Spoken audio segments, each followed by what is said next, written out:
So yes, there is a great deal of nervousness, perhaps in Beijing, with the advent of Trump.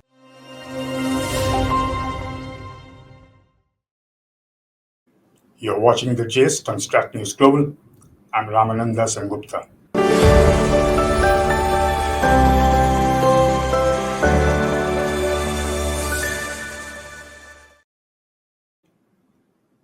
Our very special guest today is Kalpit A Mankikar, China Fellow at the Observer Research Foundation.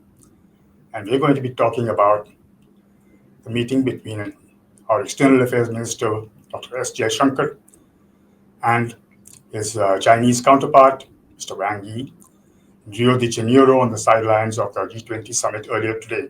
Thank you, Kalpit, for joining us. Thank you so much. I know you're pressed for time, and it's a very busy time for you. So I appreciate you taking time out. Yeah, thank you, Ramanand. Yeah. So I was just thinking that let's start with this meeting. How significant is this meeting in terms of all the meetings that have already been taking place? Yeah, Ramanand, firstly, thank you so much for the invitation. And I'd like to say on the Wang Yi Minister Jaishankar meeting is very significant since it takes place immediately in the aftermath of the disengagement.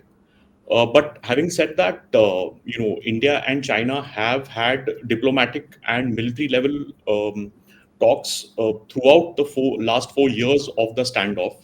And, there is a certain trajectory in terms of both sides meeting, and Foreign Minister Jaishankar's tweet makes it very clear that, um, the fact that disengagement has, the modalities related to disengagement were discussed, and also the steps about on how to go ahead, because this is not an end in itself, and this is rather the first step in that entire long and torturous process. So I think this is quite significant. Okay. Having said that, one thing that struck me was that, about 10 minutes after the meeting or something, the Chinese released a long statement, and the our Ministry of External Affairs statement came just a few minutes ago. Should we read anything into that? I think, see, rather than reading meanings into it, I think it's very important. See, one has to see, China has spoken about the fact that we need to resume direct flights.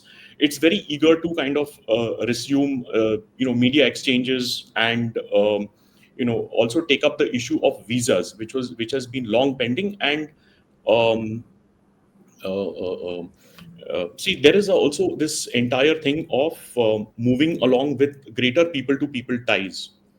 Right. Yes. Is that the only thing that's of significance between? I mean, why I was asking that is I was trying to understand the gap between the two statements. See, I think India has sort of a very calibrated approach on the India-China, on the India-China issue. So, I mean, let's not kind of read too much meaning into that. Oh, okay.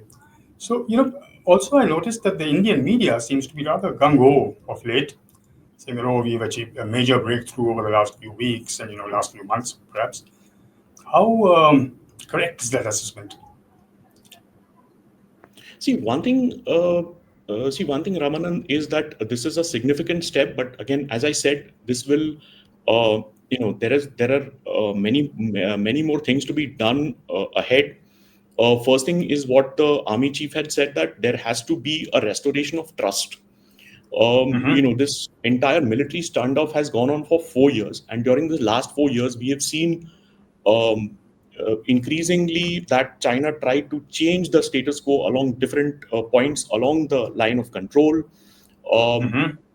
it tried to enforce its territorial claims through a kind of a map fair, where it released official maps that showed uh, large parts of the Indian territory within China, and Right. also the entire issue of renaming of cities and towns within Indian Mm-hmm. territory.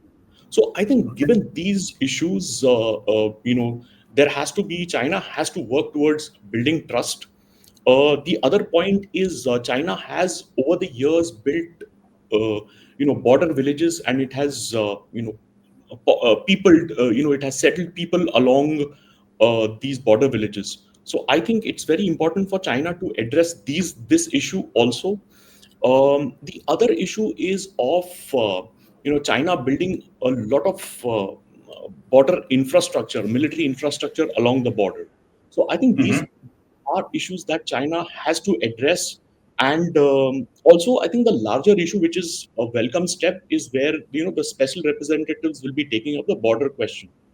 But pending these issues, I think China has to really work towards building trust before we can sort of say that all is well. We've made that mistake in the past. Let's remember what had happened during the Doklam standoff in 2017. Uh, you know, after the standoff was diffused, 2020, China again comes back, and this is at the height of COVID. So I don't Hmm. think we can give, so there can be any kind of a let up in terms of our guard. We cannot lower our guard. I understand that, but you mentioned the word trust at least twice already. From the Chinese point of view, what do we need to do to sort of reinforce that trust? Because even they say talking about trust and goodwill and all that stuff. Ramanand, I think, what does India have to reinforce trust? I mean, see, we have been at the receiving end of Chinese coercion. It is for Hmm. China to build trust, having, kind of amassed a huge, having tried to change the status quo along the border, and also having amassed, a huge buildup along the border. I think it's for China to kind of redress the situation. Hmm. One of the things that people are talking about, they're saying that one of the reasons why China actually agreed to all these, withdrawals or whatever that we're seeing, is the sort of advent of Donald Trump coming into the presidency. Although I think it started before he was elected president, but there is a thing. Do you think that's going to impact our relationship as we go along? I think, Ramanand, there are several factors. Yes, of course, the Trump factor is also a major factor because, in his first term of President Trump, there was a greater focus on China, and it also started with the revival of Quad. President Trump in his first term saw America's engagement with China in a very different way. He actively mooted for decoupling with China, which, of course, in the next term became, in President Biden's term, became sort of was kind of watered down and became de-risking. But these were largely the factors in President Trump's first term. So, yes, there is a great deal of nervousness, perhaps, in Beijing with the advent of Trump. But Ramanand, I think we should not forget two other things where I think the center of gravity for Beijing has moved to its immediate neighborhood, its immediate periphery. In Taiwan, you have China perceives President Lai Ching-te, who took office this year, as very independence minded. And we have seen this year, we have seen two military drills, military exercises, basically that sort of that put greater that try to coerce Taiwan. So we have Hmm. seen that. Also, look at the greater pushback that China has got in the South China Sea from a nation like Philippines. So I think for Particularly, China, yes, of course. yes, the Hmm. center of gravity has moved. I think the third thing is also the fact that the Chinese economy has not been doing too well. So Hmm. it's better for perhaps better for Trump for President Xi Jinping to kind of strike one issue, or try to at least buy some peace with that one issue that he had Hmm. started during at the height of COVID. Right. But there are a lot of people here who say that if President Trump really gets belligerent with China and starts having a trade war, that China plus one theory might come back into play, and we might actually benefit commercially. And in fact, today I was just reading that China has promised to open up its financial markets, including and revive Hong Kong as a financial hub. How much of that is due to the Trump factor, and how is that going to help? See, I think China is recalibrating with the advent of Trump. If you remember, in the first, towards the end of President Trump's first term, there was a kind of a rapprochement with China in terms of where they kind of signed off on the trade deal. And one of the things that China had agreed upon was reopening its financial markets. Right? Also, at a time when there is greater uncertainty in China in terms of the flight of capital, it Mm-hmm. makes sense for China to try to get its economic tables right. Mm-hmm. What about the Indian sense that that no matter what our political problems might be, that we still need investments coming in from China. We can't just walk away. And there is that's recalibration happening here. We have BYD and all those guys coming in. So I think I read somewhere that they're trying to figure out that okay, certain areas we won't let them come in, and certain areas they're welcome to come in. Is that a right way to proceed, in your opinion? See, I think post during the entire period where when COVID happened, there was Mm-hmm. greater emphasis, and in the light of China's military aggression, there was greater emphasis on there was greater scrutiny of Chinese capital. Right. And I think India's construct in this was that you couldn't have you couldn't let the other areas of the bilateral relation grow when there was no peace and tranquility along the borders. So Mm-hmm. I think, having said that, India enacted curbs to kind of uh, to at least bring about greater scrutiny of Chinese capital, Right. where there was no automatic clearance for that. Now, I think in the aftermath also of the kind of slight normalization that we have seen with China, I don't think the government has. I think the finance minister has spoken sort of unequivocally about these things and said that there has to be sort of a greater scrutiny of Chinese capital. So Mm-hmm. I think it's rather for the government to kind of spell its stand on this issue. Okay. And what about the balance of trade and issues like that? Are they big factors in this whole relationship? Yes, definitely, Ramanand. Balance of trade is a very big factor. See, for a long time, we have, there was this, feeling in India that we could import everything from China, which is, there was also feeling from the world that, in other parts of the world that, you could import everything from China and sort of, you wouldn't have, manufacturing was polluting. Now Right. we are seeing the consequences of that. Now, the consequences of that was the high trade deficit that you had with China, and consequently, you could not develop your own manufacturing capability. Mm-hmm. I think getting sort of your economic security right with your national security is also a very key essence of this government.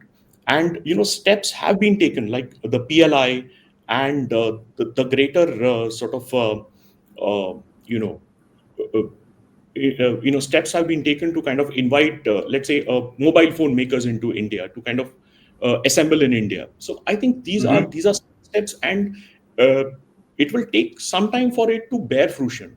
What next? I mean, what do you see happening now?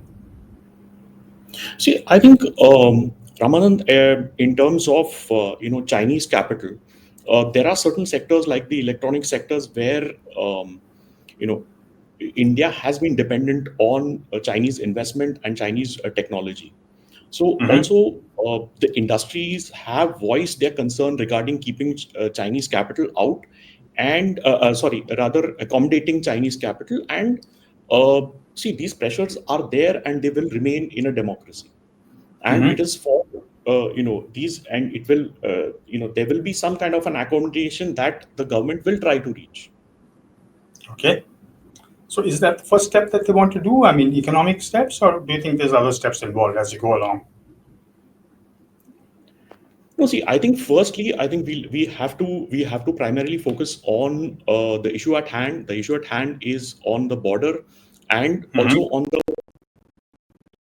on the steps that China has to build trust along the border. I think that is a very, Okay. very important step. Yeah, the others can follow.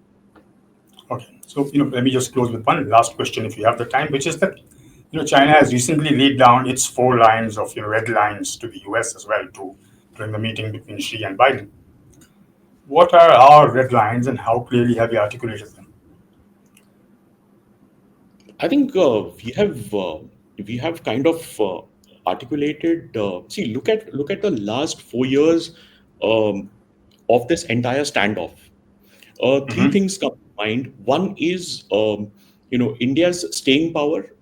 The fact is that India mobilized a huge number of troops along the border to kind of and stayed put despite all the kind of pressures. And also this was during also during the pandemic, because all these memories are now kind of fading. So I mean, we have to remember that one thing.